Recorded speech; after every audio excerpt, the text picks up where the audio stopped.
Hi guys, you are watching pharmacist Tayyab official YouTube channel. I am pharmacist Tayyab. तो आज हम देख रहे हैं जी dispensing social and administrative pharmacy for 6 semester of doctor of pharmacy series के 2 लेक्चर अपलोड हो चुके हैं। उम्मीद है आपने देखे होंगे, एंजॉय किए होंगे, उसे लाइक कर दिया होगा, शेयर कर दिया होगा। तो चैनल को सब्सक्राइब करना नहीं भूलना, चैनल को फौरन से सब्सक्राइब कर दें और वीडियो को लाइक करें और अपने व्हाट्सएप ग्रुप्स के अंदर शेयर करें। आए हम आज के लेक्चर की तरफ चलते हैं। छोटा सा क्लिप ऐड कर रहा हूँ ताकि आपको पता चल जाए कि इस टोटल सीरीज के अंदर कितने लेक्चर्स है और उनका क्या क्या टाइटल है, ताकि अगर आप किसी एक वीडियो तक पहुंच जाए और आपको सारे टाइटल्स मिल जाएं तो आप इजीली लिख सकते हैं। जैसे 7 राइट ऑफ ड्रग एडमिनिस्ट्रेशन, आगे आपने लगाना बाय फार्मासिस्ट तैयब ऑफिशियल, आपको लेक्चर मिल जाएगा वो वाला। टोटल जो है वो हमने इसको 38 लेक्चर्स के अंदर डिवाइड किया। आपकी पूरी बुक कंप्लीट है जी छठे सेमेस्टर डॉक्टर ऑफ फार्मेसी के लिए जी, जो भी न्यू सिलेबस आया 2026 के अंदर। आज लेक्चर नंबर 3 है जिसका टाइटल है role of pharmacist in hospital, community and public health setting. के तीनों जो 3 मेजर एरियाज हैं जहाँ पे फार्मासिस्ट काम करता है, वो चाहे हॉस्पिटल सेटिंग में है, कम्युनिटी के अंदर है, वो पब्लिक हेल्थ सेटिंग है, तीनों पे हम जो है वो आज इस पे अच्छे से जानेंगे कि उसकी क्या क्या ड्यूटीज है, क्या क्या रोल्स है। स्पेसिफिक रोल पे हम रहेंगे क्योंकि पेपर के अंदर एक सवाल लाजमी आपका आएगा इन तीनों में से। तो अपने रोल्स लाजमी याद रखने। कोई बाज ऑफ हॉस्पिटल रोल में आया था, बाज ऑफ कम्युनिटी, बाज ऑफ पब्लिक हेल्थ। बड़ा ही इंपॉर्टेंट लेक्चर है ये लेक्चर नंबर 3। इस लेक्चर को पढ़ने के बाद आप किस काबिल हो जाएंगे? नंबर 1, आप प्रोफेशनल रोल्स आपके पता चल जाएंगे सारे। जब हम तीनों फील्ड के पढ़ लेंगे तो आपको सारे रोल पता चल गए फार्मासिस्ट। फिर हॉस्पिटल फार्मेसी सर्विसेज के बारे में अलग से पढ़ेंगे, कम्युनिटी फार्मेसी फंक्शन के बारे में अलग से पढ़ेंगे, और जो पब्लिक हेल्थ है, आम आवाम की सेहत है, उसके हवाले से हम अलग पढ़ेंगे। पेशेंट सेंटर फार्मेसी प्रैक्टिस क्या होती है उसके बारे में समझेंगे, और इम्पोर्टेंट फार्मासिस्ट जो है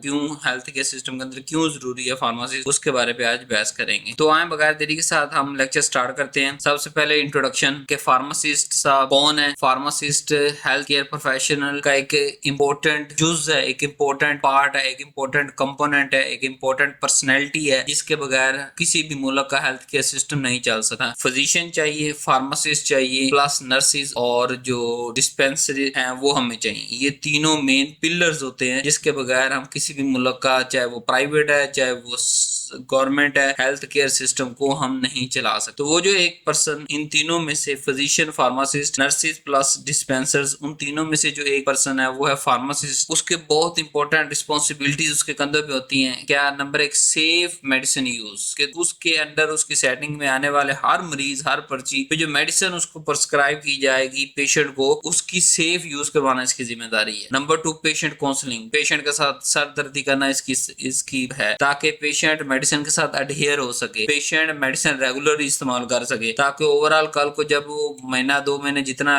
इलाज चाहिए, जब वो उसको हम काउंसिल करके भेजेंगे, ज़हनी तौर पे दिमाग तैयार करके उसका भेजेंगे ना उसको घर, तो 50% उसकी बीमारी वहीं खत्म हो जाएगी। बाकी 50% जब वो रेगुलर महीना 2 महीने, हफ्ता 2 हफ्ते, जितना ड्यूरेशन है कोर्स का, 7 दिन, 3 दिन, 2 दिन, वो जब उस तक एडहेयर रहेगा, लेता रहेगा। एडहेयर का मतलब वो थेरेपी के साथ एडहेयर मतलब जैसे हमने लिख के दी, प्रिस्क्राइब की, वैसे ही वो लेता रहेगा तो उसकी बीमारी भी खत्म हो जाएगी। फिर मेडिकेशन मैनेजमेंट के ओवरऑल अगर पर्ची के ऊपर काफी सारी मेडिसिन लिखी है तो उनका मैनेजमेंट करके देना है कि अच्छा जी आपने ये इसी घंटे बाद लेनी है, इतनी दिन लेनी है। फिर जो एक्स्ट्रा है उनको कट आउट करना, उनको आहिस्ता आहिस्ता फिजिशियन से कह के वो चीजें रूल्ड आउट करवाना। सर देखिए आपने 5 एंटी लिख दी है, पेन किलर क्यों लिखी है आपने? अल्लाह माफ करे वो कैंसर का मरीज तो नहीं है ना। ये आम जो वार्ड के अंदर सरकारी या गवर्नमेंट पे जाके शिफ्ट हो रहा है, जो घर के अंदर जो रक्शे पे, बाइक पे, गाड़ी पे बैठ के आपके पास पहुंच रहा है, वो कोई उसको इतनी पेन नहीं है कि आपको 10-10 जो है वो पेन किलर्स उसको लगा दो। आप कोई 1 या 2 मैक्सिमम ऐसी पेन किलर दो ना जो उसके लिए स्पेसिफिक हो। पेन किलर तो हजारों तरह की हैं, अब आपने जरूर जो है वो 10 मिक्सचर उसको खिलाने हैं, कोई काम कर जाएगा नहीं। पेशेंट की ये फार्मासिस्ट की जिम्मेदारी है कि पेशेंट की इस रिस्पॉन्सिबिलिटी को भी अपने हाथ में ले कि जो मेडिसिन लिखी गई है उसकी मैनेजमेंट करना, कि उसको अच्छे से मैनेज करना इसकी जिम्मेदारी है। प्लस अगर हम हॉस्पिटल सेटिंग के अंदर, गवर्नमेंट के अंदर बात करें तो वो सारा स्टॉक मंगवा के रखना, वो भी मेडिसिन एडीआर से बचाना पर्सन को, वो सारा स्टॉक मंगवा के रखना। फिजिशियंस को बार बार गाइड करते रहना about medicine, about over writing कि सर आप ना लिखें, ये ना करें, वो ना करें, वो ना करें, ये ना करें, ये चीजें आप बार बार गलती रिपीट कर रहे हैं, ये वाली इसके साथ ये वाला। सर आप साइंटिफिक प्रूफ देना। जब एक रिसर्च पेपर लेके जाए फिर बात करेंगे तो फिर आपकी बात की वैल्यू। अगर आप मुंह के साथ जाके कहेंगे जी मैं फार्मासिस्ट हूँ और आप फिजिशियन है, आपको मेडिसिन का पता नहीं है जी, ये है वो, 2-3 बातें अगर कोड़ी कर देंगे तो चौथी बात उसने आपके सुननी नहीं है। आप अपने जहाँ भी इन्वायरमेंट है ना, आप लोगों ने बनाना होता है। आप उस एनवायरमेंट के अंदर इस तरह वर्क करिएगा कि आप एक कंपोनेंट उसका लगें, आप लगें कि आपके बगैर वो सिस्टम चल नहीं सकता। वो कैसे हो सकता है? जब आप साइंटिफिकली बात करेंगे। अगर फिजिशियन कोई बार बार गलती कर रहा है, तो आप तो वहां पे यानी कि सही कर रहे हैं उसको डेली बेसिस पे, लेकिन जब कोई मीटिंग हो, जब जो है वो आपका जो आहिस्ता आहिस्ता पर्सनल, यानी कि जारी बात है, प्रोफेशनल रिलेशनशिप होता है, एक पर्सनल रिलेशनशिप होता है। जब आप पर्सनल रिलेशनशिप में जाएंगे तो वहां आप फिजिशियन को गाइड कर सकते हैं। सर ये देखें, ये मैंने आपको व्हाट्सएप पे ये जो है ना छोटा सा लिंक शेयर किया है, इसको जरा डॉक्यूमेंट को तो पढ़िएगा कि ये और ये मेडिसिन नहीं दी जा सकती सर, ये और इसके। अब ये ना कहना कि तू लिखता है भाई तेरी गलती है, तू तुझे फिजिशियन किसने बना दिया, ऐसी बातें करेंगे तो वो भाग जाएगा, वो नहीं सुनेगा, वो कहेगा ठीक है मैं जो मर्जी लिख। तो जब आप प्यार से तरीके से साइंटिफिक प्रूफ के साथ बात करेंगे, वो उसकी मिस्टेक जो है वो उसके हाथ से रुक जाएगी। तो आने वाले 20-25 साल उसने प्रैक्टिस करनी है, तो वो आने वाले 20-25 साल के अंदर जो भी पेशेंट आएंगे वो आपकी वजह से बच रहे हैं, क्योंकि उसके अंदर वो एडीआरस लोगों के अंदर शो नहीं होंगे। और फिर एक एथिकल प्रैक्टिसिंग स्टार्ट होगी किसी भी मुल्क के अंदर। अगर बात करेंगे, जब एथिकल प्रैक्टिसिंग शुरू होगी, दोनों का फायदा है। गवर्नमेंट का फायदा ये कि उसका बजट कम लगेगा, उसको कम मेडिसिन मंगवा के रखना पड़ेगी। पेशेंट का फायदा ये है कि उसको कम मेडिसिन खाना पड़ेगी। नंबर 2, जैसे कम मेडिसिन होगी वो अडहेयर ज्यादा अच्छा होगा, वो टाइम पे मेडिसिन लेगा, और जो है वो जैसे ही वो अडहेयर ज्यादा अच्छा होगा तो क्या करेगा, साथ साथ वो जो है वो उसको उसकी बीमारी वक्त के साथ कम होती चली जाएगी, और कुछ उसकी क्वालिटी ऑफ लाइफ बढ़ती चली जाएगी, और उसकी लाइफ के अंदर कंफर्ट ज्यादा आता चला जाएगा। तो इस तरह फार्मासिस्ट का बड़ा इंपॉर्टेंट रोल है मेडिकेशन के अंदर, उसको मैनेज करने के अंदर। एंड ओवरऑल हेल्थ केयर को इम्प्रूव करना है, कि पूरे हेल्थ केयर सिस्टम को आपने इम्प्रूव करना है, वो मैंने आपको बता दिया। फिजिशियन को सजेशन दे सकते हैं आप, जो है एचओडी को सजेशन दे सकते हैं, जो चीज परचेज करनी है आपने जो है वो फार्मेसी पे जो फार्मासिस्ट भाई बैठे हुए उनके साथ आप कोऑर्डिनेट कर सकते हैं कि देखिए यार हमारे अंदर, अगर आप क्लिनिकल के अंदर, लेट्स सपोज आपको मैं क्लिनिकल फार्मासिस्ट बना के चाह रहा हूँ, तो आप अगर इधर के अंदर इन्वॉल्व हैं तो आप उधर फार्मेसी के साथ कोऑर्डिनेशन कर सकते हैं कि देख यार भाई हमें ये वाली मेडिसिन ज्यादा चाहिए, तो ये वाली मंगवाया कर, ठीक है, और उसका स्टॉक ताकि वो भी अवेलेबल रख सके। आप इधर से पर्ची के ऊपर जो लिख के दे रहे हैं वो मैनेज कर सकें। अभी की अगर बात करें तो अभी एक ही फार्मेसी ये सारे काम कर रहा होता है कि वो फार्मेसी चला रहा है, वहीं पे उसके पास पर्ची आ रही है, वहीं पे वो बेचारा जितना कि एक बंदा मैनेज कर सकता है, कितना को मैनेज कर सकता है। मतलब अगर एक हॉस्पिटल के अंदर 20 फिजिशियन बैठे हुए हैं, ठीक, और एक या दो या तीन फार्मासिस्ट हैं, वो भी इसलिए हैं कि 24 घंटे फार्मेसी ने चलना है, तो इसलिए 3 पर्सन तो चाहिए, तो अपनी अलग अलग 8-8 घंटे की ड्यूटी कर रहे हैं, इसलिए 24 घंटे फार्मेसी चल रही है, वो कितना वो बर्डन ले सकें। लिहाजा जैसे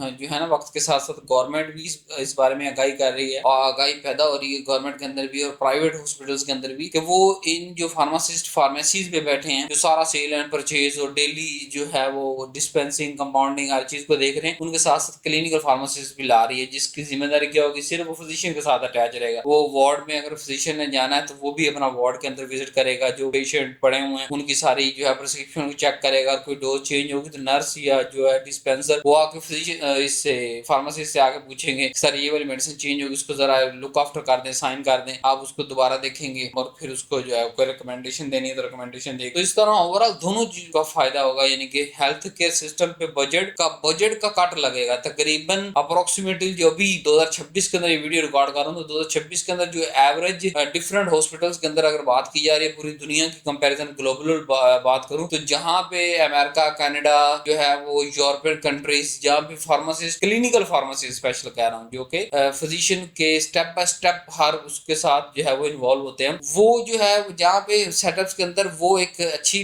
खासी तादाद के अंदर है, वहाँ बनिस्बत उन मुल्कों के अंदर जहाँ वो क्लिनिकल फार्मासिस्ट अभी आ रहे हैं या आपको जो है वो लाया जा रहा है या तादाद कम है, तादाद बढ़ा देंगे। 20-80 का रूल फिट होता है कि वहाँ यहाँ टोटल लेट्स सपोज हम 100 रुपए की मेडिसिन लेते हैं तो 80% उस फार्मेसी ना होने की वजह से वो फजूल खाई जा रहे हैं, और वहाँ वही 100 रुपए में से बाहर वाले मुल्क 20 रुपए में गुजारा कर रहे हैं। वो 20 रुपए लगाते हैं, इतना अच्छा कि वो फार्मासिस्ट और फिजिशियन दोनों मैनेज करते हैं, और 20 रुपए में हेल्थ केयर सिस्टम जो है पूरा चल रहा है, तो यहाँ 80 रुपए लगाने पड़ जाते हैं। तो कहने का मकसद ये है कि वक्त के साथ साथ जैसे इंप्रूवमेंट आएंगी, क्लिनिकल फार्मेसिस्ट का रोल बढ़ेगा, उधर से जो है वो जो फार्मेसी पे कम्युनिटी फार्मेसी बैठा हुआ है वो उस पे बर्डन कम होगा, क्योंकि जब क्लिनिकल फार्मेसी ने रिव्यू कर ली प्रिस्क्रिप्शन, उसको रिव्यू करने की जरूरत नहीं पड़ेगी, वो फीलिंग करेगा, वो उसका दिमाग स्टॉक की तरफ ज्यादा रहेगा, expiry manage, first in first out काम, वो दूसरे हजारों काम जो फार्मेसी के अंदर बैठ कर उस तरफ उसका फोकस ज्यादा रहेगा। हर 3 माह या 4 माह के अंदर जो भी गवर्नमेंट या प्राइवेट हॉस्पिटल होती है मेडिसिन मंगवानी होती है उसकी तरफ उसका ध्यान ज्यादा रहेगा। डिफरेंट जो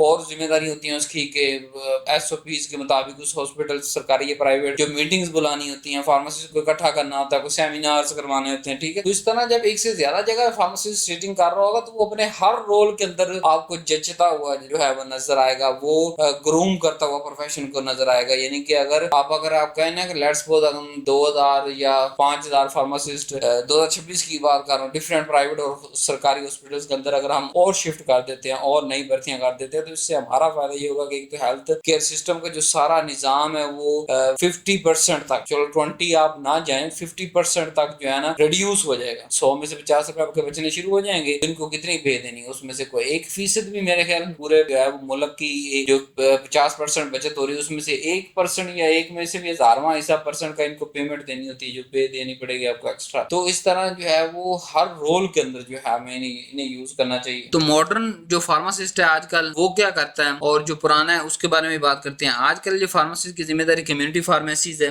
कम्युनिटी फार्मेसी कौन सी, जो हमने गली मोहल्ले के अंदर बनाई होती है, किसी यानी ये DHA की फार्मेसी है जी, ये इकबाल टाउन की फार्मेसी है जी, ये जी पीरगंज अड्डे की फार्मेसी है जी, ये जी मछली चौक की फार्मेसी है जी, ये हमारे पास लिया टाउन की फार्मेसी है। तो इस तरह जो कम्युनिटीज ओरिएंटेड फार्मेसी होती हैं कि वो उस कम्युनिटी की नीड को देखती हैं। अब DHA के अंदर 2 रुपए वाली दवाई तो नहीं रखेंगे ना हमने, DHA के अंदर फिर हमें महंगे ब्रांड्स और जो है न्यूट्रास्यूटिकल्स और एक्स्ट्रा सप्लीमेंट्स वहां चलेंगे। लेकिन अगर वही किसी गरीब बस्ती के अंदर आपने बनाया है, ठीक है, तो वहां पे फिर हमें बेसिक हेल्थ मेडिसिन ला के रखनी पड़ेगी, पैराडोल, डिस्प्रिन, पोस्टान और इस तरह की लंबी लिस्ट है 150 सुपर मेडिसिन जो कि नॉर्मली प्रिस्क्राइब जो है वो कर रहे हैं फिजिशियन, और आपको भी पता है कि कौन सी यूज होती हैं, उस वो ला के रखनी पड़ेंगी। तो डिफरेंट कम्युनिटीज के अंदर डिफरेंट फार्मेसीज को मैनेज करना डिफरेंटली जो है वो बिहेव करना पड़ता है। नंबर 2, पब्लिक हेल्थ ऑर्गेनाइजेशन के आम वाम की सेहत के अंदर घुसने, हर प्रोग्राम के अंदर आपको सेमिनार करवाने पड़ेंगे। आगे भी हम डिटेल से पढ़ते हैं क्या क्या करना पड़ेगा आपको। जो मस्जिद के अंदर जाके भी जो है ऐलानात करने पड़ेंगे आपको। जो है वो जो गवर्नमेंट मुख्तलिफ टीमें भेजेगी हेल्थ रिलेटेड, चाहे वो फिजिशियन भेजे, चाहे वो डिस्पेंसर भेजे, चाहे वो नर्स भेजे, चाहे वो लेडी डॉक्टर भेजे, उसके साथ मिलकर उस कम्युनिटी को आगाह करना आपकी जिम्मेदारी है। यानी पूरे मुल्क के अंदर आप एक कम्युनिटी के अंदर बैठे हैं ना, हजारों कम्युनिटी है पूरे मुल्क के अंदर, उस कम्युनिटी की सारी जिम्मेदारियां आपके सर पे है। तो आप इन्वॉल्व होंगे, वहां तक पहुंचेंगे, तो उस जो गवर्नमेंट जो भी इनिशिएटिव होगा उसको आपने पब्लिक हेल्थ आम तक लेके जाना आपकी जिम्मेदारी होती है। फिर फार्मास्यूटिकल इंडस्ट्रीज, फैक्ट्रियां चल ही इसी पे रही हैं, ठीक है। आज से कोई 5 साल पहले की बात करें तो BS केमिस्ट्री को थोड़ा सा फोकस दिया जाता था, क्योंकि ज्यादा फार्मेसिस्ट थे ही नहीं, कुछ चंद एक बनते थे। 2026 से पहले की बात कर रहा, 2020, 2017, 18 की बात कर लें तो इतने फार्मासिस्ट नहीं थे कि जो है वो पूरी इंडस्ट्रीज को चला सकें। लेकिन अब का रुझान बदल चुका है। अब QC के अंदर भी फार्मासिस्ट, अब QA क्वालिटी एश्योरेंस के अंदर भी फार्मासिस्ट, प्रोडक्शन के अंदर फार्मासिस्ट, इंस्पेक्शन के अंदर फार्मासिस्ट, जो रेगुलेटरी ऊपर से अदारे आ रहे हैं वो भी फार्मासिस्ट, जो गवर्नमेंट या प्राइवेट रजिस्ट्रेशन आप किसी चीज की ले रहे हैं वो भी फार्मासिस्ट। तो इस तरह आहिस्ता आहिस्ता वक्त के साथ साथ जो है वो इसके अंदर बहुत ज्यादा इंप्रूवमेंट आ रही है और जो है वो खपत फार्मासिस्ट की बढ़ रही है। तो इंडस्ट्री सारी फार्मेसी चला रहे हैं। एंड क्लिनिकल सेटिंग्स, जो कि जिस वक्त ये वीडियो में रिकॉर्ड कर रहा हूँ बड़ी तेजी के साथ मुख्तलिफ मुल्कों के अंदर, मैं सिर्फ ये नहीं कहता कि पाकिस्तान के अंदर बल्कि बहुत सारे और दूसरे डिफरेंट कंट्री जानता हूँ जिनके अंदर वो भागे चले जा रहे हैं सेटअप की तरफ। क्यों? क्योंकि इसमें 50% बजट का काट लगता है, आपका अरबों रुपया आपका सेव हो सकता है, प्लस आपकी जो पेशेंट के अंदर है एंटीबायोटिक रेजिस्टेंस का इशू आ रहा है, जो है वो एक मेडिसिन लेता है, एक बीमारी से दूर होता है, दूसरी उसको लग जाती है, उसकी आंतड़ियां डैमेज हो जाती है, उसकी जनाब कोई और जो है वो इतनी गर्म मेडिसिन इतनी हैवी दे देते तो उसको बवासीर हो जाती है। मिसाल देने छोटी छोटी साइड इफेक्ट आपको बता रहा हूँ। या बाज़ दफा जो है स्टीरॉइड्स का सही यूज नहीं हो पा रहा, नींद की मेडिसिन का सही यूज नहीं हो पा रहा। तो क्लिनिकल सेटिंग्स की तरफ हर मुल्क दौड़ता चला जा रहा है। इसके बहुत सारे फायदे हैं, आगे हम डिटेल्स देखेंगे। अब ये एवोल्यूशन देखेंगे, क्या तब्दीली हुई। पुराने दौरों की बात करें जो है वो हम सदियों पहले की बात करें तो क्या करता है फार्मासिस्ट जो है वो मेडिसिन तैयार करते थे और डिस्पेंस करते थे, बस ये 2 काम थे उनके। जैसे मैं ये दौर उसको ले जाता हूँ हिकमत के दौर के अंदर, आपको ले जाता हूँ कि वहां पे क्या होता था। हिकमत के दौर के अंदर अब वही बंदा है, वही फिजिशियन है, वही फार्मासिस्ट है, वही डिस्पेंसर है, वही कंपाउंडर है। तो ठीक है, तो वो हमारे हिस्से का क्या काम कर रहा था? वो फार्मासिस्ट के हिस्से का काम कर रहा था कि मेडिसिन बना के रखता था, जब कोई पेशेंट आता था उसको वो मेडिसिन उठा के दे देता था। फिर अगर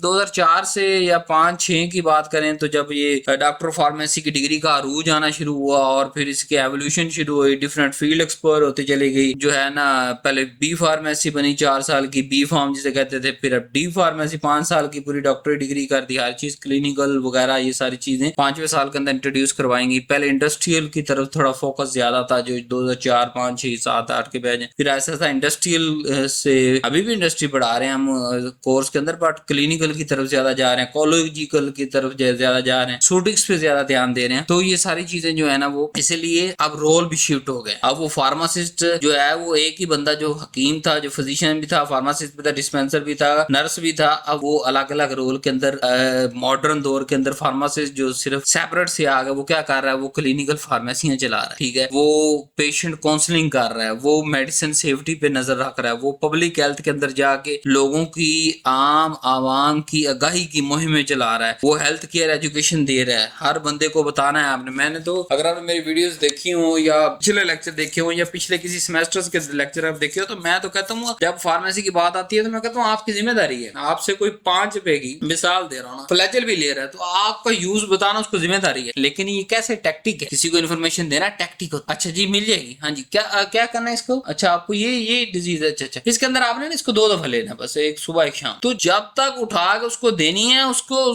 करेक्ट इन्फॉर्मेशन भी देनी है। यही एक सादा अगर बिजनेसमैन आ जाए ना, जो सिर्फ फार्मेसी को एज ए रुपयों की नजर से देखे, जैसे दूसरे प्रोफेशन को जो डिफरेंट कारोबारी होते हैं वो रुपयों के हिसाब से देखते हैं, अच्छा इतना मिलियन टर्नओवर आएगा सालाना, नहीं, वहां जब आप खुद काम करेंगे, खुद मैं इसलिए कहता हूँ फार्मासिस्ट खुद फार्मेसिस्ट बनाए, ना दे लाइसेंस यार, छोटी बना ले, छोटी कम्युनिटी में बना ले, बड़ी में बना ले, आपको 2-4 बंदे अपने सारे ला रहे हैं। आजकल जदीद दौर आ गया, ऑनलाइन दौर आ गया, आप स्टाम्प पेपर करेंगे, 10 साल से पहले हमने किसी की मुआहदा नहीं तोड़ सकते आप लोग, 10 साल तक आप अपनी 10 बना लीजिए, मिसाल दे रहा हूँ आप लोगों को। तो क्या होगा कि अगर वहाँ फार्मासिस्ट आप मौजूद होंगे एज ए ओनर भी, एज ए फार्मासिस्ट भी, तो आप एजुकेशन दे सकते। तो जब हर बंदा, जारी बात है वो पढ़ा लिखा है नहीं है जो भी है, अगर उसको मेडिसिन के अंदर अवेयरनेस हो जाएगी तो क्या है, हमारा फायदा है ना, हमारी कम्युनिटी ज्यादा अच्छी ग्रो करेगी। जब एक कम्युनिटी पूरी अच्छी ग्रो करेगी तो मुल्क ग्रो करेगा ना, हर हिसाब से हर महकमा, हर डिपार्टमेंट ग्रो करेगा उस मुल्क के अंदर। मेजर प्रैक्टिस सेटिंग अगर बात करें तो फार्मासिस्ट वर्क कर रहा होता है जी कि हॉस्पिटल फार्मेसी के अंदर, कम्युनिटी फार्मेसी के अंदर, पब्लिक हेल्थ प्रोग्राम्स,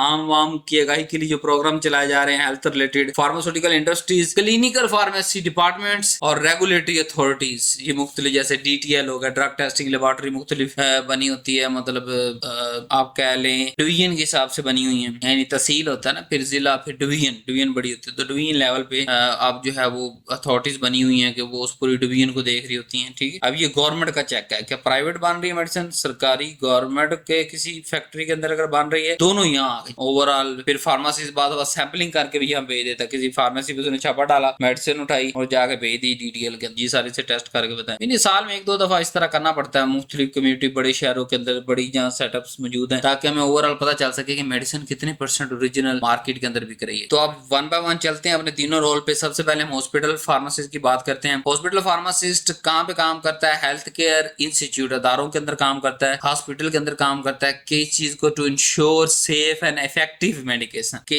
इसके बगैर जो सारी मेडिसिन के अंदर तबाहियां आ रही थी उसको कम करना है, कंट्रोल करना है और आहिस्ता आहिस्ता 0 कर देना है अगले 10 सालों के अंदर, 5 सालों के अंदर। सेफ और इफेक्टिव मेडिसिन यूज करनी है कि जो 2-3 हम दे रहे हैं वो स्पेसिफिक पेशेंट की, जो सामने खड़ा हो, उसकी उम्र, एज, जेंडर, डिजीज कंडीशन, हर चीज को देख के जो है सेफ और इफेक्टिव उसकी थेरापेटिक आउटकम आए, उसकी बीमारी कम हो। ये नहीं हो कि वो बेचारा लेट्स सपोज XYZ कोई ब्रांड 3 साल से खा रहा है, उसका BP एक दिन भी कंट्रोल नहीं होता, क्या फायदा यार उसे 3 माह 3 साल मेडिसिन BP का आपका खिलाने। तो कहने का मतलब है BP की मेडिसिन, मिसाल ब्लड प्रेशर की मेडिसिन की बात कर रहा हूँ, तो वो मेडिसिन हमने यूज करनी है उसके एज, जेंडर, उसकी लाइफस्टाइल, उसका जो है वो सारे पैरामीटर्स देखते हुए, उसकी कितने वो बढ़ रहा है, एक 2 हफ्ते या 1 माह का पूरा चार्ट देखेंगे, अच्छा इसी वक्त में इसमें किसका बढ़ता है। वैसे ओवरऑल रूटीन ये है कि सुबह टाइम हार्ट अटैक ज्यादा होते हैं 3-4 बजे के करीब, इसका मतलब रात के अंदर जो है वो ब्लड प्रेशर ज्यादा बढ़ते हैं, तो रात के अंदर मेडिसिन ब्लड प्रेशर की देना जरूरी होती है। तो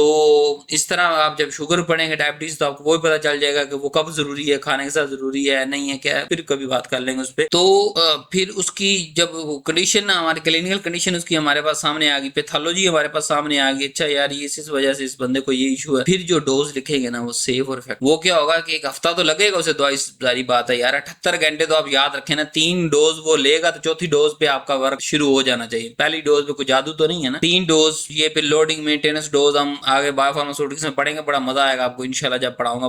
बायोफार्मास्यूटिक्स सबसे फेवरेट सब्जेक्ट ही मेरा वो है। तो वो लोडिंग और मेंटेनेंस डोज का सारा चक्कर डालते हुए यहाँ पे सिर्फ रफली याद करें 78 घंटे। ये 78 घंटे क्या है जी, 78 घंटे के अंदर मेडिसिन अपना वर्क शो कर देना चाहिए। जब वो तीसरे दिन अपना रोज रोज कुछ ना कुछ कम हो, तीसरे दिन वो चेक करे वो नॉर्मल होना चाहिए। और फिर वो जितने साल तक मेडिसिन, अगर लेट्स सपोज एक बंदा 5 साल तक मेडिसिन ले रहा है और मुसलसल कंटिन्यूस ले रहा है, जैसे आपने कहा वैसे ले रहा है, जो एहतियातें आपने लाइफस्टाइल के अंदर चेंज करवा दी वैसे उसने कर ली, फिर उस 5 साल के अंदर एक भी दिन ऐसा नहीं होना चाहिए कि उसका ब्लड प्रेशर बढ़ा हो, चाहे स्ट्रेस कंडीशन आए, चाहे उसको जो है वो दूसरी परेशानियां आए, लेकिन नहीं, मतलब एक भी दिन ऐसा नहीं होना चाहिए 5 साल के अंदर। मैं थोड़ा सा वालगा राई कर रहा हूँ, महीने 2 महीने 3 महीने के बाद अगर कोई एक आधी दफा बढ़ भी जाता है तो कोई इशू नहीं, लेकिन मिसाल दे रहा हूँ कि इतना परफेक्ट हमने लेके जाना है, इतनी मेडिसिन के सेव और इफेक्टिव यूज करना है। कम से कम हमारा सादा सा फार्मूला है कि दवाई कम से कम और थेरापेटिक मैक्सिमम से मैक्सिमम, कि इलाज 3 साल में हो सकता है, उसको इतना पॉसिबल करो कि वो 1.5 साल के अंदर कम से कम उसकी मैक्सिमम मेडिसिन छूट जाए, कोई एक आधी उसको 1.5 साल और खानी पड़े तो वो खा ले, ठीक है। जब पेशेंट को फैसिलिटेट करेंगे, जब पेशेंट को इन्फॉर्मेशन देंगे, जब पेशेंट को काउंसलिंग करेंगे, उसके साथ सरदर्दी लेंगे, तो वो अडेयर करेगा, वो खाएगा, वो आपकी बात सुनेगा, वो लाइफस्टाइल चेंज करेगा।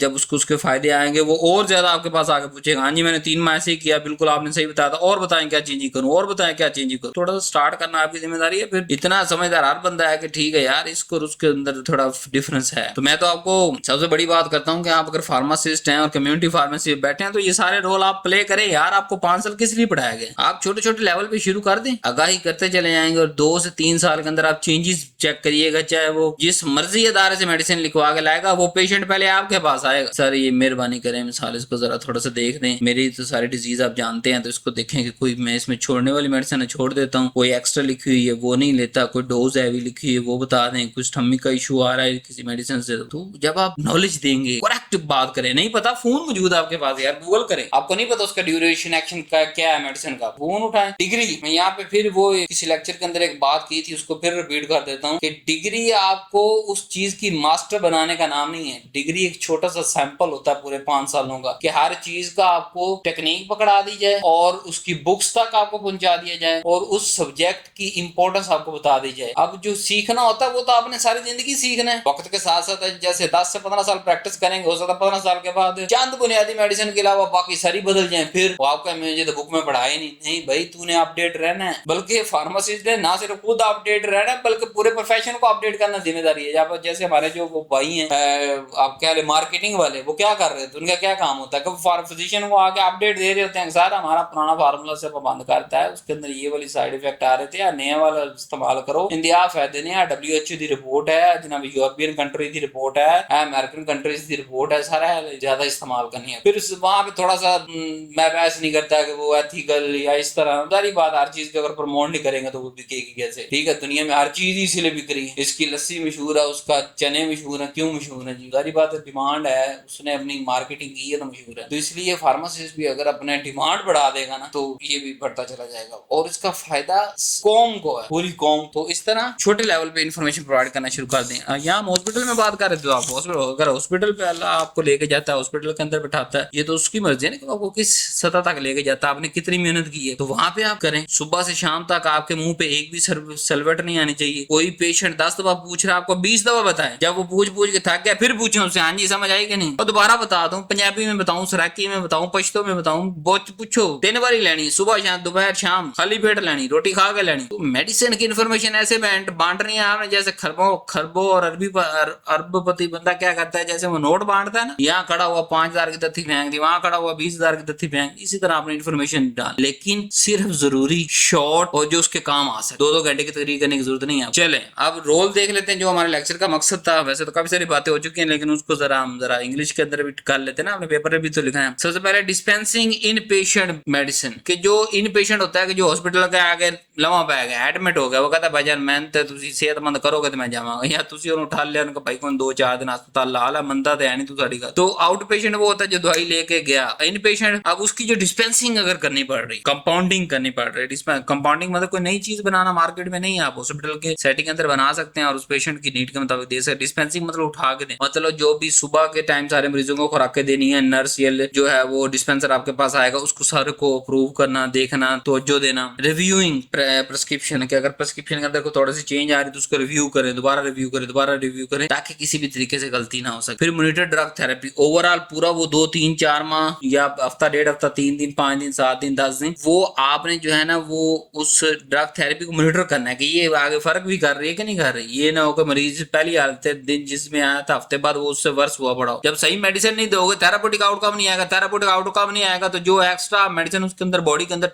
ठूंस दी है वो तो कोई ना कोई साइड इफेक्ट प्रोड्यूस करेंगी ना, क्योंकि उसका काम तो है नहीं। तो मॉनिटर करना आपकी जिम्मेदारी है ताकि थेरापेटिक आउटकम निकाल सकें, उसकी मरीज की मर्ज के अंदर कुछ चंद परसेंटेज ही कमी ला सकें। क्योंकि हर बीमारी का मुख्तलिफ ड्यूरेशन है, 3 माह मेडिसिन लेनी पड़ेगी, लेकिन उसको हफ्ते के बाद पता तो चले कि यार नहीं मेरे अंदर कुछ तब्दीली आ चुकी है, मैं सही हो रहा हूँ। अच्छा, फिर स्टीराइल कंपाउंडिंग जैसे आईवी या पेरेंटरल रूट आप कह रहे हैं तो उसके लिए अलग से पूरा चैम्बर होता है फार्मेसी के अंदर। वहाँ स्टीराइल अगर कंपाउंडिंग हमें करनी पड़ रही है स्पेशली उस पेशेंट के अंदर, ज्यादातर दो टाइप है मरीज के हमारे पास, वो है पेडियाट्रिक और गेड्रियाट्रिक। पेडियाट्रिक बच्चे, गेड्रियाट्रिक बुजुर्ग, उनके लिए करनी पड़ती है क्योंकि बाज़ दफा कुछ कंपनीज जो है ना मेडिसिन कुछ अरसे के लिए बनाती है और फिर पास करके किसी नई चीज पे शिफ्ट हो जाती है। अब वो मार्केट में आ गए, बिक गई है, सेल हो गई, परसेंटेज होगी, सारा उसका हो गया, तो वो हम बाज़ दफा चला भी सकते हैं अगर हमें उस तरह के कोई भी बीमारी के लिए कोई और ऑप्शन नहीं मिलता। तो आईवी, फिर आईवी एडमिक्स, अगर जो बेहोश पड़ा हुआ बेचारा उसको अब तो ड्रिप ही लगानी पड़ेगी, उसको प्रोटीन, कार्बोहाइड्रेट जो है ना वो सारी लिपिड, तीनों चीजें उसे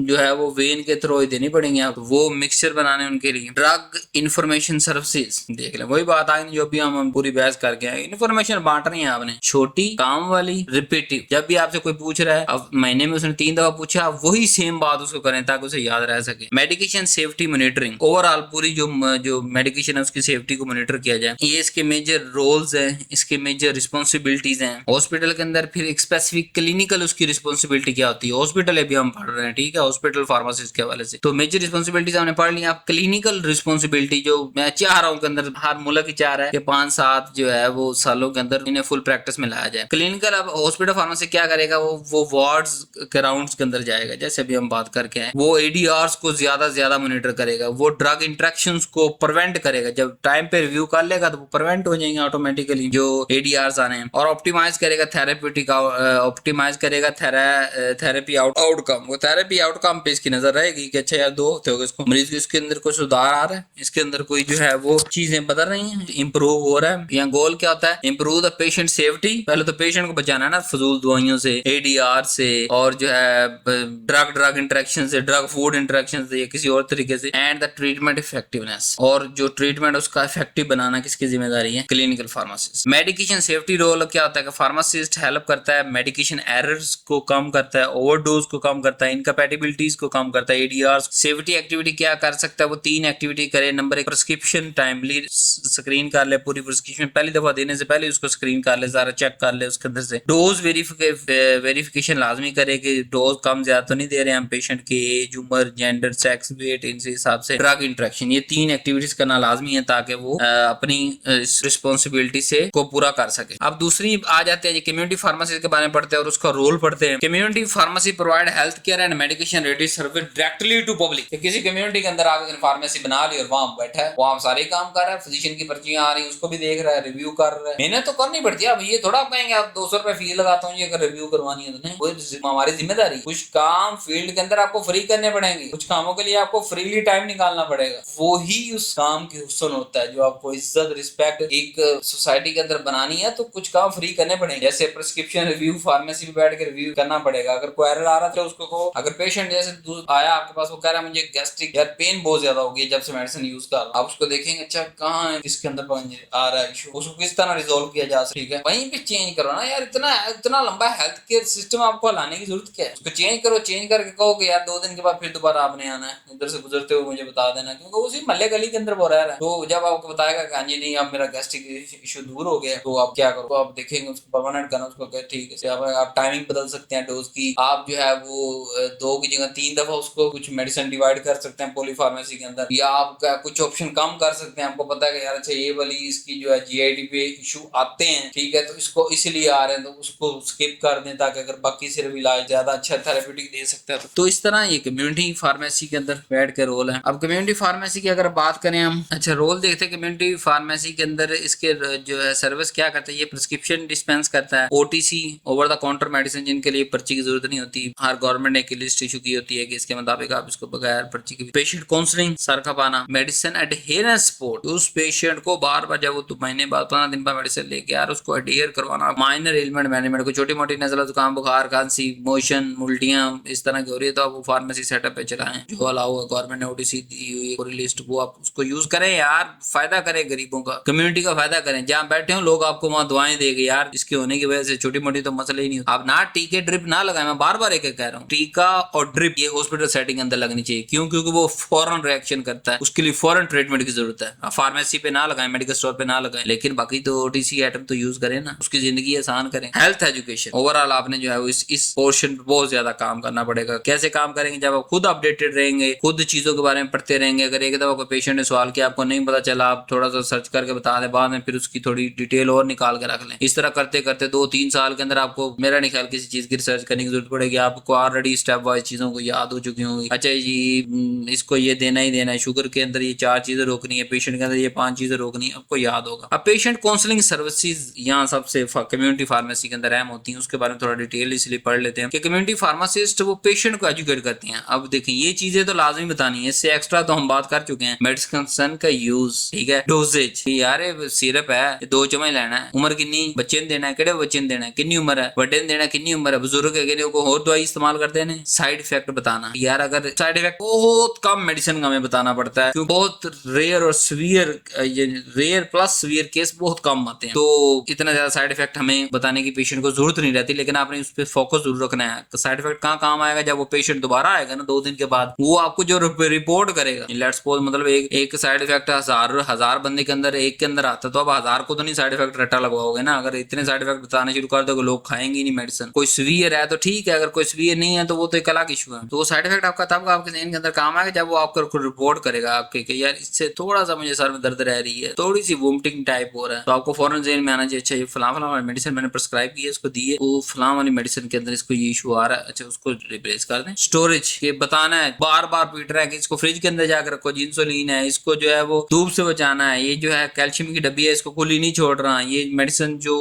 हम एम्बर कलर्ड ग्लास के अंदर दे रहे हैं इसको प्लीज ढक्कन बांध करके रखना है, लाइट के बगैर रखना है। स्टोरेज के बारे में आपने बताना है, ताकि मेडिसिन आपने तो महफूज कर ली, रखी हुई, चाहे 2 साल आपके पास पड़ी थी, उसने 15 दिन के अंदर इस्तेमाल करनी है, वो भी महफूज रह सके। एंड प्रिकॉशन, कोई प्रिकॉशन अगर है स्पेसिफिक कि यार ये फलां चीज के साथ नहीं देनी, एंटीबायोटिक ले रहे हो तो ये नहीं लेना, वो ले रहे तो वो नहीं करना, जल्दी एंटीबायोटिक नहीं छोड़नी, इसको 3 दिन लेना, 5 दिन, 7 दिन, वो सारा बताना। अब इससे फायदा क्या होगा कि पेशेंट की अडेरेंस बढ़ेगी, पेशेंट टाइमली लेगा, जिस हिसाब से आप कहेंगे वो लेगा, और जो है वो पेशेंट सेफ्टी बढ़ेगी। थोड़ी सी ब्रेक लेते हैं लेक्चर के अंदर और आपको इंट्रोड्यूस करवाते हैं कि सोशल एंड एडमिनिस्ट्रेटिव फार्मेसी जो कि न्यू सिलेबस है उसके मुताबिक प्रिंट जो है वो बुक लिखी जा चुकी है, वेबसाइट पे अवेलेबल है। यही जो चैनल का नेम है नीचे आ रहा फार्मेसी तैयब ऑफिशियल, इसके आगे .com लगा दें, फार्मेसी तैयब ऑफिशियल .com बन जाएगा। उसके ऊपर बुक पड़ी हुई है, सादा सा काम है, अपने व्हाट्सएप नंबर पे रब्ता करना है, वहाँ आपने बताना है कि मुझे फलां वाली बुक चाहिए, उसकी आपको एक अकाउंट दिया जाएगा, उसके अंदर आपने पेमेंट करनी है। साल तकरीबन डिस्काउंट लगा रहता है, मैक्सिमम 500 जो है ना आपने पेमेंट करनी होगी। तो वैसे तो कोई भी बुक 1000 से 1500 की रेंज में है, लेकिन डिस्काउंट के हिसाब से आपको कोई ना कोई पुराना डिस्काउंट, कोई नया डिस्काउंट आपको चला के 500 में मिनिमम जो है अपने जेन में लाजमी रखें, वो पे करना होगा। फिर नेक्स्ट स्टेप पे आपका अकाउंट बन जाएगा वेबसाइट पे, जो जीमेल आपके पास चल रही है सालों से फोन, वही जीमेल हम यूज करेंगे और आपकी आईडी क्रिएट हो जाएगी वेबसाइट पे और आपको बुक शो हो जाएगी। यानी कि सिर्फ 5 मिनट का प्रोसीजर है। 5 मिनट के अंदर जब आप हमसे रब्ता करेंगे, 5 मिनट के बाद आपकी स्क्रीन पे हमारी बुक चल रही होगी। कोई प्रिंट फॉर्म में नहीं है जी, तो प्रिंट फॉर्म नहीं हम ला रहे, उसको बड़ा इशू आ रहे हैं उसके अंदर, मतलब प्रिंटिंग में फिर आगे जो है कभी 2-2 3-3 दिन जो है अगर हड़ताल रह जाए या कोई और इश्यूज आ जाए, वो फिर बुक आप तक नहीं पहुंचती। और वैसे भी आजकल ऑनलाइन का दौर है, मोबाइल आपके पास पहले से है, नेट आप पहले ही आप यूज कर रहे हैं सारा दिन, ठीक है, स्क्रॉलिंग कर रहे हैं डिफरेंट सोशल मीडिया एप्स, उस स्क्रॉलिंग को रोक के इधर आके बुक को स्क्रॉल करें, इसको पढ़ें, ताकि आपको आदत बने कि यार ये फोन जो है वो ये बहुत ही अच्छी चीज है मेरे हिसाब से। देखे मुझे तो 24 घंटे इससे इतने में काम लेता हूँ जिसकी कोई इंतहा नहीं। यानी अगर आज से 15 साल पहले या 20 साल पहले की मैं बात करूँ, अगर मैं तब फार्मासिस्ट होता और मैं जो कम्युनिटी फार्मेसी चलानी होती तो शायद बड़ा मुश्किल हो जाता, ऑकवर्ड हो जाता। लेकिन अब मुझे ऑथेंटिक और ओरिजिनल वेबसाइट्स का पता है, वहां से जाकर मैं चीजें देख के वेरीफाई करके अपना नॉलेज रिकॉल कर लेता हूँ। इसलिए आपके लिए बुक आपके लिए शॉर्ट फॉर्म में अवेलेबल है और आप एक वन टाइम आपको एक्सेस मिल जाएगी। अब इंजॉय करें, रट्टे लगाएं, लेक्चर यहाँ आप देख रहे हैं, लेक्चर यहाँ से देखें, पढ़ें, समझे, सीखें और याद वहां से जाके करें। चलते हैं लेक्चर की तरफ जी, गपशप बड़ी होगी। तीसरा हमारा आखिरी रह गया था, इन्हें हॉस्पिटल हमने पढ़ लिया, कम्युनिटी के अंदर पढ़ लिया, पब्लिक हेल्थ, आम आवाम की बात करते हैं। आम आवाम के अंदर हम फार्मेसी क्या कर सकते हैं? पब्लिक हेल्थ रोल ये है कि फार्मेसी कंट्रीब्यूट करता है डिजीज प्रिवेंशन, कि कोई ऐसी बीमारी जो हमारी इलाकाई बीमारी है उसको खत्म करना, उसको प्रिवेंशन करवाना हमारी जिम्मेदारी है जी। हमें पता है कि अच्छा वाटर यहाँ का सही नहीं है तो लोगों को आगाही देना को उबाल के, अगर वो नहीं ले सकते डिफरेंट कंपनीज का तो उनको उबालने का तरीका सिखाएं, उनको फिल्टर करने का तरीका सिखाएं, घर के अंदर किस तरह वो वाटर को फिल्टर कर सकते हैं, उसको जो है वो उनके नुकसानात बताएं कि अगर गंदा पानी यूज करोगे गुर्दे खराब हो जाएंगे, फिर नहीं कहना मुझे। इस तरह हेल्थ प्रमोशन की ऐसी बातें, ऐसे छोटे छोटे टिप जो आपके पास आगे लोग बैठ रहे हैं, चाहे बड़ी उम्र के हैं छोटी उम्र के हैं, वो बताएं ताकि उनकी ओवरऑल अगली जो 15-20 साल की जिंदगी है वो जरा हेल्दी रह सके। वैक्सीन प्रोग्राम्स जो गवर्नमेंट लॉन्च करती है उसके अंदर आपका हिस्सा लेना जरूरी है। अगर आपसे कोई आके पूछ रहा है, बाद भाई होता है ना कि किसी भी कंट्री के अंदर कोई नई वैक्सीन लगती है उसके कुछ ना कुछ साइड इफेक्ट जारी बात आते हैं ना, जारी बात हमारे पास पहले आपको तो पता है फार्मासिस्ट के पूरे जो है फिनोमेना का या प्रोडक्ट का कि हम पहले जो है एनिमल्स पे उसका देखते हैं, अच्छे से स्टडी करते हैं, फिर उसको एक लिमिटेड नंबर ऑफ लेके जाते हैं पर्सन पे, उन पे हम करते हैं, उनको 3 माह के लिए हम अपने अंडर रखते हैं सेटिंग के अंदर, खिलाते पिलाते हैं, साथ में मेडिसिन उस पे यूज करते हैं। प्रोबेबली वो हेल्दी पेशेंट भी हो सकते हैं, प्रोबेबली मेडिसिन के हिसाब से हम बीमार बंदे भी ले सकते हैं। तो उसके बाद फिर उसको हॉस्पिटल लेवल पे लाया जाता है फिजिशियंस और फार्मासिस्ट के अंदर, फिर उसके बाद उसको आम कर दिया जाता है जब उसकी सेफ्टी इंश्योर हो जाती है। तो तब अगर कोई खबर फैल रही है तो आप बताएं ना उनको, लोगों को आपके पास आ रहे हो करें यार मैंने ये टीवी पे सुना, मैंने ये सोशल मीडिया पे सुना, ये लगवानी चाहिए। आप उससे करेक्ट इन्फॉर्मेशन दो, अल्लाह के बंदे ये WHO ने बनाई है और ये जर्मनी से आ रही, ठीक है, ये मिसाल दे रहा हूँ आपको, तो ये आपको फ्री कॉस्ट मिल रही है। इसकी एक की कीमत 50,000 रुपए है। नहीं लगवानी तो कोई इशू नहीं, 6 माह बाद आप 50,000 खुद भर के भैया अपनी लेके लगवा लीजिए, किसी बड़े सिटी से वो मिलेगी आपको जाके। इस तरह authentic, real, government supported, patient supported information आपने पब्लिक तक पहुंचानी है ताकि जो गवर्नमेंट प्रोग्राम्स लॉन्च कर रही है वो कामयाब हो सके और वो बीमारी उस पूरे मुल्क और उस पूरे खिते से खत्म हो सके। एंड पब्लिक अवेयरनेस एक्टिविटीज, कुछ छोटी मोटी एक्टिविटीज करवाते हैं, कभी शुगर के बारे में बता दिया, कभी जो है वो मोहल्ले गली के अंदर जाकर मस्जिद में जो है वो 15-20 मिनट का लेक्चर दे दिया, यार अगर आपके मरीज XYZ हैं, आपके घर के अंदर कोई मरीज है शुगर का, ब्लड प्रेशर को, उसकी ये एहतियातें हैं जी। 5-7 मिनट की इन्फॉर्मेशन बहुत है। कोई अगर बड़े लेवल पे आप शिफ्ट हो जाते हैं, ठीक है, आप 2-3 जो है वो सूबों के अंदर मुश्तमिल हो जाते हैं, प्रोविंसेस तक पहुंच सकते हैं, तो फिर आप अपने वॉचर छुपवाएं, ये तो जितनी इस्तात अल्लाह ने आपको दी है उस हिसाब से आप अवेयरनेस कर सकते हैं। और जो भी आ रहा है शुगर वाला, अच्छा लेंदा जाइए यार, गिफ्ट है तेरे पास, पढ़ लिया जाए या कार्य किसी ने पढ़ा लिया जाए, सुन लिया जाए। नेकी करने के बड़े तरीके हैं, नेकी कर दरिया में डाल। पब्लिक हेल्थ एक्टिविटीज, कौन सी एक्टिविटीज करनी पड़ती हैं जी हमें? फार्मासिस्ट, वही वैक्सीन, सबसे पहले वैक्सीन कैंपेन्स के अंदर आपकी बहुत ज्यादा जरूरत पड़ेगी गवर्नमेंट को और प्राइवेट इदारों को। क्यों? चाहे आपको पे नहीं मिलनी, इन्फॉर्मेशन तो बता पहुंचा सकते हैं ना। जो 100 मरीज 200 मरीज आपके पास डेली मेडिसिन ले रहा है तो वो वैक्सीन को ही आपसे आके पूछेगा कि यार बच्चे नु 2 महीने हो गए, केड़ी वैक्सीन लो, किथों लगेगी, सरकारी अस्पताल, प्राइवेट, की नाम है उनका। तो ये सारी इन्फॉर्मेशन हम देनी है ताकि वो हम गवर्नमेंट पॉलिसीज को इंश्योर करवा सके। एंटी माइक्रोबियल स्टीवर्डशिप, जैसे हमारे पास है एंटी माइक्रोबियल स्टीवर्डशिप।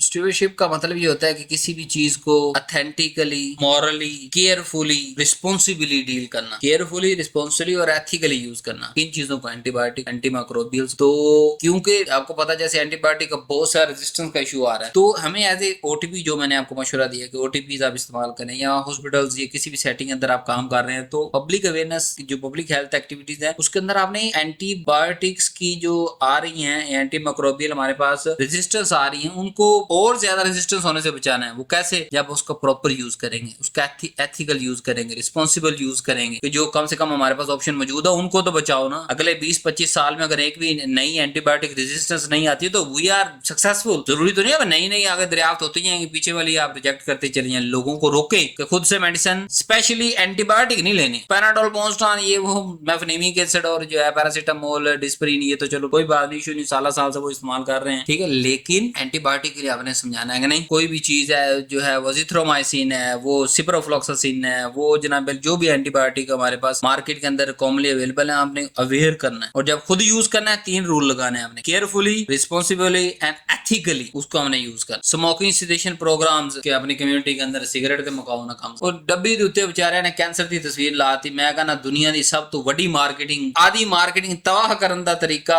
उन्होंने उत्ते डब्बी उत्ते लाता। उन्होंने मेहरबानी है, मैं कहना बड़ी मेहरबानी। कारोबार तो कारोबार ही होता है ना, एथिकली देखें या जो भी चीज, लेकिन उन्होंने इतनी बड़ी अवेयरनेस लगाई, इतनी बड़ी, और वो WHO से अप्रूव है और डिफरेंट अदारों से अप्रूव है कि वाकई वो माउथ का कैंसर करवाती है इन फ्यू रेशियोज के अंदर। बट लेकिन हम हम अवेयर तो करना है ना हमने। तो अगर गवर्नमेंट कोई इशू प्रोग्राम चला रही है या आपका कोई प्राइवेट हॉस्पिटल है तो उस हॉस्पिटल के अंदर कोई स्पेशल कैंपेन चल रही है या आपके जो है गवर्नमेंट हॉस्पिटल के अंदर सेल्फ से कोई कैंपेन चला रहे हैं, उसको प्रमोट करें, उसके स्टिकर्स लगाएं, उसकी चीजें जो आपके पास लोग आके पूछ रहे हैं कि यार मुझे सर्दी के अंदर जो है ना बहुत ज्यादा खांसी हो जाती है, गर्मी में मैं ठीक रहता हूँ, मेरा सांस का मसला नहीं है। अच्छा सिगरेट कितने 25 साल से पी, सुबहान अल्लाह माशाअल्लाह 25 साल के तू तो जमदे सारे पीना शुरू कर देना सी भाईजान। तो वजह बताए ना उसके, वजह आपकी सिगरेट है। If you quit the smoke तो सर्दियों के अंदर आपको खांसी नहीं होगी, बलगम नहीं आएगी, कुछ भी नहीं होगा, और दूसरे दिन आप बीमार नहीं होंगे, ठीक है ना। एक ओरिजिनल लंग्स है जो कि सर्दी गर्मी दोनों को बर्दाश्त कर रहा है, और एक जो है स्मोक्ड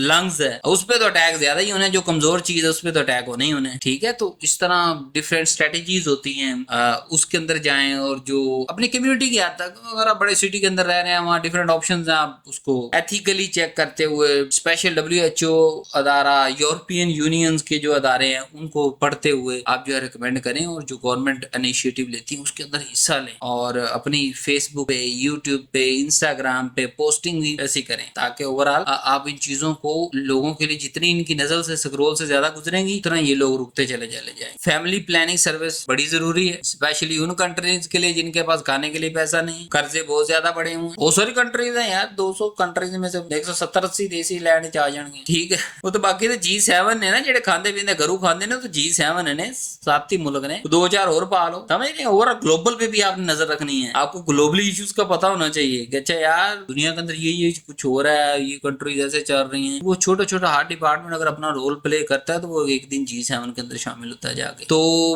फैमिली प्लानिंग सर्विसेज, मैं आपके अच्छे और बुरे होने पे बात नहीं कर रहा, वैसे आपको कह रहा है इकोनॉमिक पॉइंट ऑफ व्यू से। अच्छा फैमिली प्लानिंग के अंदर गवर्नमेंट बड़ा इनिशिएटिव ले रही है, जो नाबे वाली डिफरेंट तरह की जो कंट्रासेप्टिव्स है, ठीक है, उस पे टैक्सेस हटा रहे हैं, उस पे जो है वो हम क्या कहते हैं उसको फ्री ऑफ कॉस्ट कर रहे हैं, बल्कि सब्सिडी दे रहे हैं जो फैक्ट्रीज वो बना रही हैं, इस रिलेटेड जो दूसरी चीजें हैं, ताकि हम एक फैमिली प्लान। और अगर आपके पास आप बैठे हैं ना पढ़े लिखे हैं, तो आप उससे वाले से बात किया करें, कहीं बैठे तो आप उसको जो है शो करवाएं कि जी उसके फायदे और नुकसान दोनों गिनवाएं। मतलब लेट्स सपोज अगर आप 20 बच्चे बनाते हैं, थोड़ी सी बात कर लेते हैं ना, चलो हम भी बात कर लेते हैं फैमिली प्लानिंग पे, सारी बात आप हम ठीक है स्टूडेंट है और तीसरे साल के अंदर आए खड़े हैं, तो 2 साल रहेंगे ना, तीसरे साल तो हमने जाके प्रैक्टिस शुरू कर देनी है। तो एक पर्सन की बात कर लेते हैं, वो 20 बच्चे बना, बानिस्बत दूसरा जो 2 बच्चे बनाता, उसकी आमदन में तो कम ज्यादा नहीं हो सकता, कोई थोड़ा बहुत बूस्ट आ जाएगा मिसाल, तो बूस्ट नहीं आएगा तो मेरा नहीं ख्याल कि वो 1000 में से अगर एक केस सक्सेसफुल हो रहा है तो बाकी 999 जो बच्चे 20-20 आए पड़े उनका क्या करना, वो भी तो देखें किन बीमारी के अंदर वो गुजर रहे हैं, मुल्क पे क्या प्रेशर पड़ रहा है, कम्युनिटी पे क्या प्रेशर पड़ रहा है, मोहल्ले पे क्या प्रेशर पड़ रहा है। दूसरा, जब पैसे कम होंगे, बच्चे भी कम होंगे, तो ज्यादा खर्चा करेंगे, वो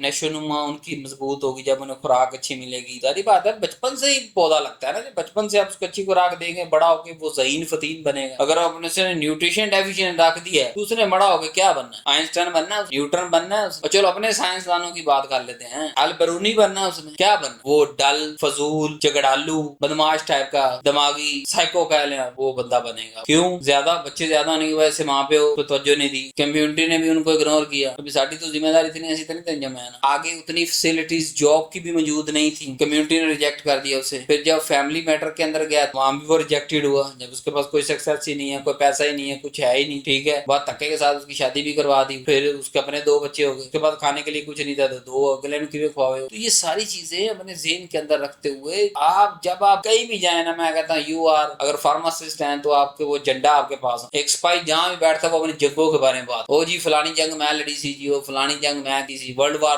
1 मैं गया सी, मेरा दादा गया सी जी, मैं भी ता फौज गया, मेरा परदादा गया सी वर्ल्ड वार। जब आप हेल्थ रिलेटेड फील्ड के अंदर मौजूद है ना, तो आपके पास अलम जो है, जो झंडा है आपके पास, जैसे हमारा एक मुल्क का झंडा होता है, कंट्री का एक झंडा है, इस तरह जो आपके पास झंडा है वो प्रोफेशन, हेल्थ प्रोफेशन। तो आप इसको करें गैदरिंग के हिसाब से, अगर सारे बड़े बैठे हो, अडल्ट बैठे हो, आप उसके अंदर फैमिली प्लानिंग अपने फ्रेंड्स की बनाए ना, अपने कजनों की बनाए, आप अपने लेवल तक तो करें ना यार। जो 100-200 बंदा आपकी रीच के अंदर आ रहा है, जो कि कल को 100-200 फैमिली बनने जा रही है, उसको तो गेज करे ना। तो ये लाखों के अंदर बात चली जाएगी, हजारों, अगर हम हजार, चंद हजार, 7,000, 10,000, 15,000 बंदे चंद 100 को हम करेंगे तो वो बात लाखों में चली। लाख लोग अगर मतलब फैमिली प्लानिंग की तरह शिफ्ट हो जाते हैं, मतलब तो वो फिर आगे उसका इतना फर्क आएगा, बहुत ज्यादा इफेक्ट आएगा, ओवरऑल माशरे के ऊपर आएगा, हेल्थ केयर पर आएगा, अच्छा जो मतलब होंगे उनको अच्छा केयर सिस्टम मिलेगा, निजाम मिलेगा बाकी मादा लोगों को। तो इस तरह अगर आपकी गैदरिंग गुर्बत के अंदर ज्यादा है तो वहां भी आप उसको गाइड करें, अच्छे पे वो पहुंच चुका है, उसको 18 तक तो पहुंचने से बचाए ना। 6 कर लिए उससे अब नफरत शुरू कर दे, नहीं मैं तेन फैमिली प्लानिंग है नहीं दसे। वो अल्लाह का बंदा जे तू नहीं दसेगा तो 6 तो 18 कर देगा, फिर करते ने बेड़ा कर 12 हो रहा है तेरे नाम बोलने की वजह। प्यार ना मोहब्बत ना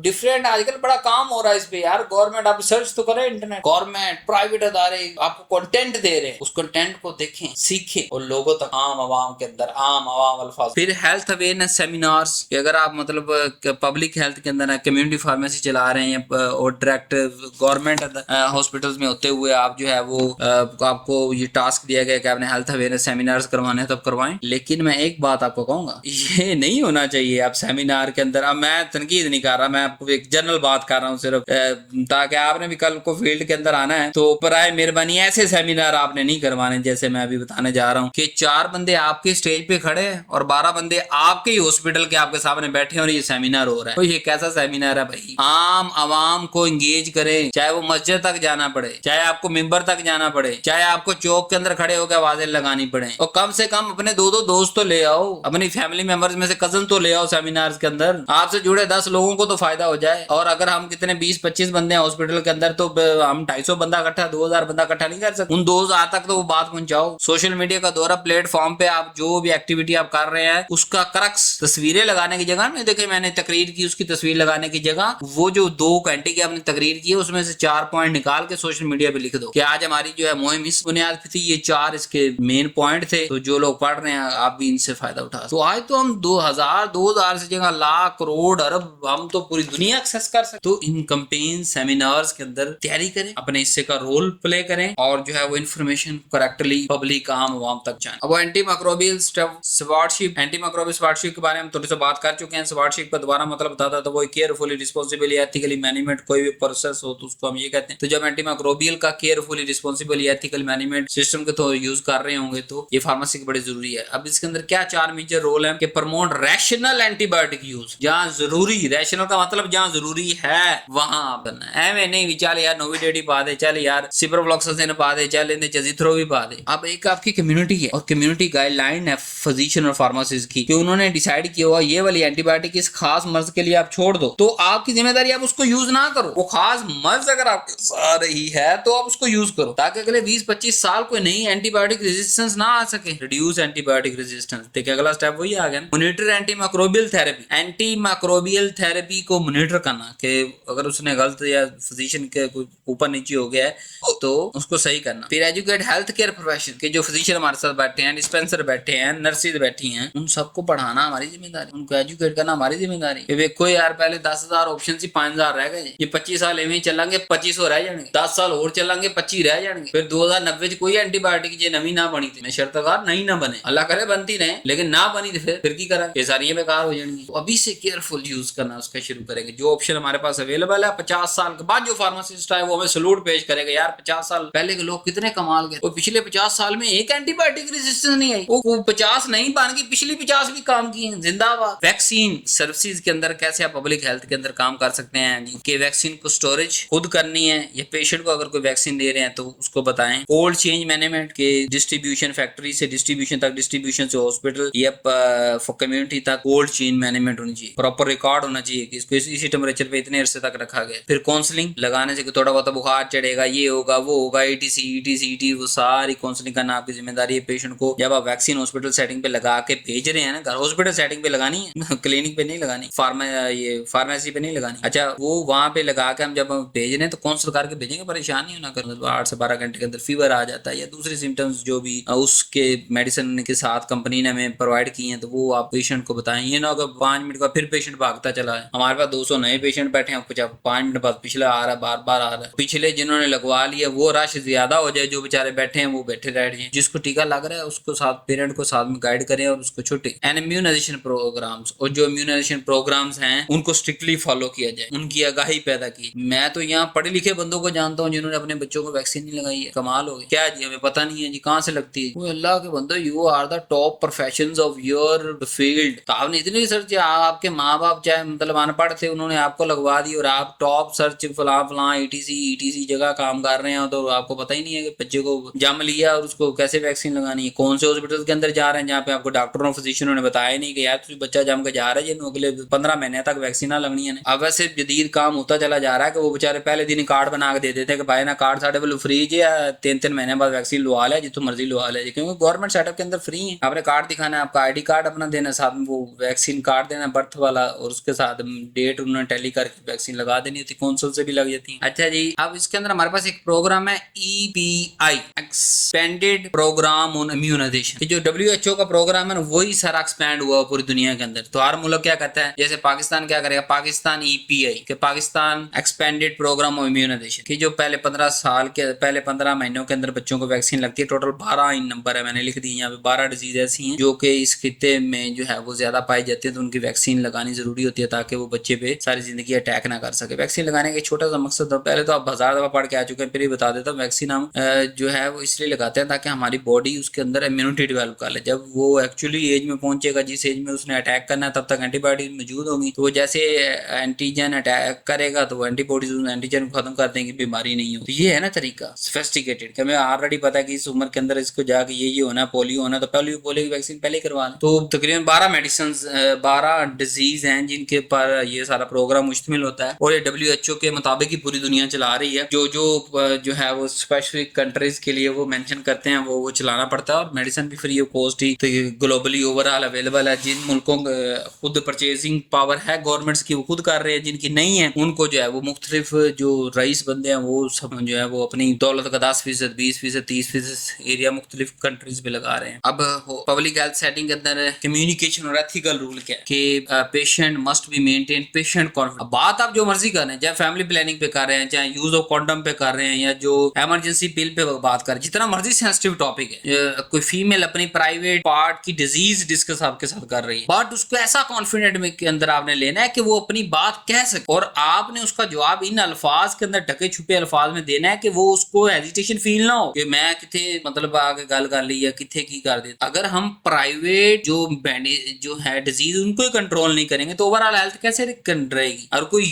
अगर पर्सन आपसे यूज पूछ रहा है किसी भी कंट्रासेप्टिव का, किसी भी चीजों का, तो आप उसको बताएं, जरा आवाज के वॉल्यूम डाउन कर लें कि उसके कान तक आवाज जाए, और properly covering sugar coated covering से जो है वो बातों को बताएं, स्पेशली इन चीजों पे लाजमी तो कॉन्फिडेंटली को लेना है। प्लस अगर कोई छोटी मोटी बीमारी के बारे में, बुखार के बारे में बात कर रहे हैं, फीवर के बारे में बात कर रहे हैं, नहीं इतना जो प्राइवेसी के अंदर लेट्स हम जाते हैं, वो तो फिर मुझे इंसिडेंट याद आ गया फौरन ज़हन के अंदर, इसलिए वो सबसे पहले आपको वो बता दिया मैंने कि हेजिटेशन पेशेंट के लिए हेजिटेशन क्रिएट नहीं करनी। वो ये ना हो कि आज तो बाद सेटअप पे चढ़ना ही नहीं, मैं आज तो बाद अस्पताल जाना ही नहीं, मैं आज तो बाद इस फार्मेसी जाना ही नहीं, मेडिकल स्टोर पे जाना ही नहीं, डॉक्टर को जाना ही नहीं, फिजिशियन को जाना ही नहीं, फार्मेसी नहीं। कम्युनिकेशन इतनी इफेक्टिव करें कि वो खुद आगे पूछे, प्रोवाइड अनबायस्ड, ये नहीं कि किसी से बात छुपा ली, किसी को बता दे दुश्मन है इनका को 2000 लो नहीं। जब आप मेडिकल फील्ड के अंदर है, ये ऐसा पेशा है, आप जवाब दे सकते एथिकली। अगर कोई दूसरा फिजिशियन वहां पे फार्मेसी मौजूद, आप कहें यार एक्चुअली हो सकता है कि क्लैश कर जो मैं किसी मौके पे, तो इसकी थेरेपी आप चलाएं। इंसान है, हाँ, जहाँ ऑप्शन नहीं है वहां फिर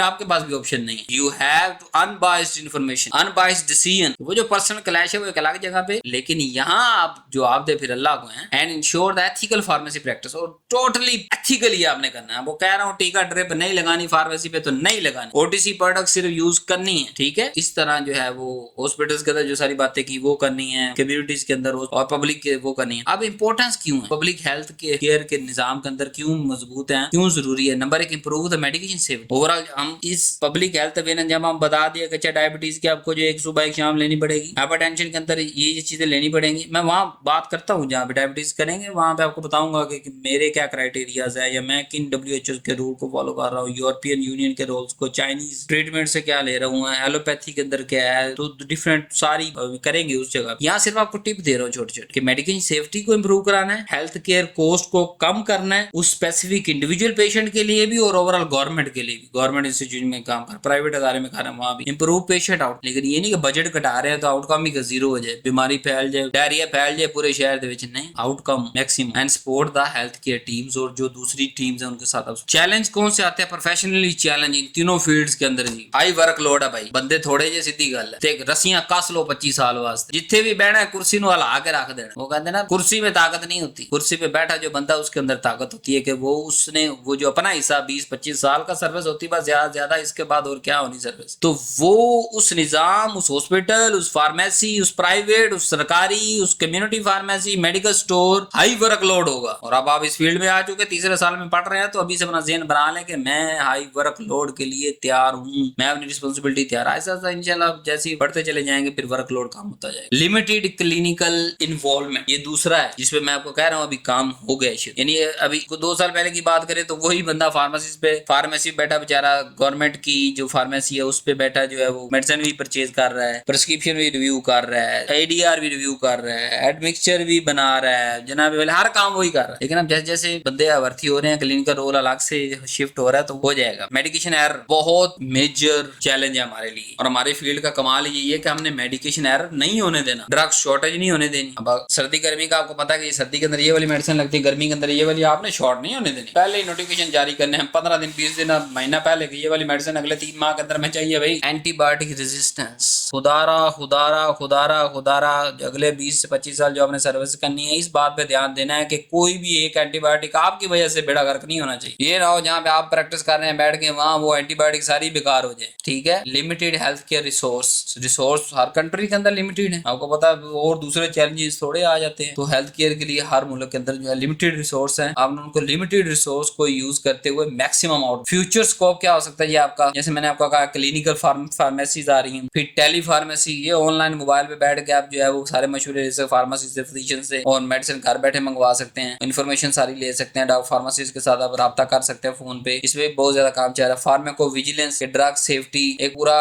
प्रोटोकॉल होता है, स्टेप का डिफरेंट स्टेप पे मुश्किल एक प्रोटोकॉल है जिसके जरिए आप जो है ना वो ड्रग सेफ्टी को इंश्योर करते हैं, उसको हम कहते हैं फार्माको विजिलेंस। आगे पढ़ेंगे इसको क्लिनिकल के अंदर। पब्लिक हेल्थ फार्मेसी, ठीक है, इस पे भी जो है वो शिफ्ट होता चला जा रहा है निजाम के। Public health, government public health जो है वो फार्मेसी बनाई जाए। पर्सनलाइज मेडिसिन, ताकि एक दफा उसने हॉस्पिटल आके मेडिसिन ले ली, अगर दोबारा रिफिल लेनी है तो गवर्नमेंट की फार्मेसी मौजूद है, एक लिमिटेड नंबर के साथ ही मौजूद हो यार। बंदा शहर के अंदर 3-4 बनी है, तो जो बंदा वहां मौजूद है वो जाए गवर्नमेंट की। कंप्यूटर रिकॉर्ड आ गया आजकल, तो वो कंप्यूटर पर्ची दिखाए, वो कंप्यूटर ऑनलाइन चेक करे, अच्छा इसने तो 2 दिन की पहले ली हुई है, 2 दिन की और दे दो जी, चलो जी ठीक है। पर्सनलाइज मेडिसिन के लिए जो है वो आगे फ्यूचर में स्कोप है हमारा कि हमें हर पर्सन के हिसाब से उसकी मेडिकेशन करनी है। मेडिकेशन थेरेपी पे नजर रखनी है अपने मैनेजमेंट, उसको मैनेज करना है और उसके आउटकम मैक्सिमम से मैक्सिमम लेके आने। उम्मीद है मैंने ये सब्जेक्ट का आपको कहा हुसन ही ये है कि जो बातें आपको पढ़ा रहा हूँ फील्ड की, यही आपके लिए जरूरी हैं और यही बातें आपको कल को काम आएगी और आप सारी जिंदगी मुझे दुआएं देंगे। उम्मीद है आपको लेक्चर पसंद आया होगा। तो जब तक ये वीडियो रिकॉर्ड कर रहा हूँ, कोई मार्केट के अंदर इस स्पेसिफिक सिलेबस में बुक अवेलेबल नहीं है, सिर्फ मेरे पास ही ऑप्शन है और आप लोगों के पास ऑप्शन है कि आप बुक परचेज करें और इसके अंदर और ज्यादा इन्फॉर्मेटिव आप जो है इस फील्ड को लें, ताकि आपकी ओवरऑल पूरे 5 साल की जो कैटेगरी जो डिग्री है हमारी वो काबिल इस्तेमाल हो सके और आप जो है वो बहुत कुछ सीख सकते हैं इस किताब से। आसान जरूर है बेटा, आप कह सकते हैं, समझने पढ़ने की बातें बहुत सारी हैं बट यूजफुल भी बहुत सारी है। So thank you very much, love you so much. उम्मीद है अभी तक आपने चैनल सब्सक्राइब कर लिया होगा, वीडियो लाइक कर दी होगी। नीचे वाले लेक्चर के अंदर मुलाकात होती है। अल्लाह हाफिज़।